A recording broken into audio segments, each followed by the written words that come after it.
Let's talk about channels in Go, which is a mechanism for Goroutines to communicate with one another. So channels are bidirectional by default. You can see the syntax for making a channel here, in which we make a bidirectional channel of strings.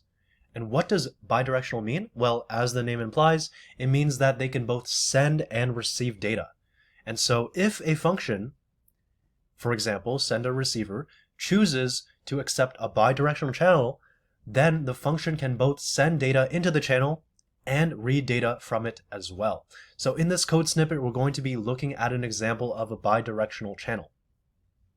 We have a function here called sender receiver, which takes in the channel, and it will send a message, a string in this case, into the channel. And this is the syntax. There's an arrow pointing from the string entering the channel. And this is a blocking operation. What this means is that in order for the sender receiver method to send a message into the channel, there has to be a receiver on the other end. And this receiver is actually present in the main function. So in the main function, we actually create this bidirectional channel. We pass it to a Goroutine that's spun up concurrently running in the background with this bidirectional channel. And then this line 11 is waiting for a receiving operation. And the receiving operation is here on line 24. This blocking behavior is not always going to be present. For example, in buffered channels, there is not a blocking operation, assuming that the buffer is not full. So this receive operation, which is pulling a message from the channel, is going to unblock this sending operation. So the sender receiver running in the background is going to see that there is a receive operation on line 24. It's going to send this message, and then the main function is going to receive this message, print out the message that was sent from the sender receiver running in the background, and it's going to simulate some work using a time.sleep for 1 second. And then line 29 is also going to be blocked on a receiver. In this case, the sender is now the main function, which is sending the response from main string into the channel, which is the same channel that was passed into the receiver, and then the receive operation, which is going to unblock in line 13, unblock the code on line 29. It's going to receive the response and print it out from this Goroutine.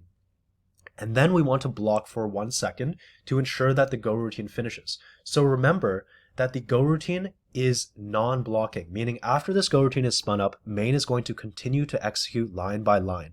Without this time.sleep, there's no guarantee that this received in Goroutine is going to be printed out correctly, because after this channel after this response from main string is sent to this channel and it's received here, the main function will actually exit. So right now, if I run this, we should see that received in Goroutine is correctly being printed out. But let's say if I remove this, let's say I don't block, and the Goroutine may not have the chance to actually run this after receiving. Let's see what happens. So I go to run,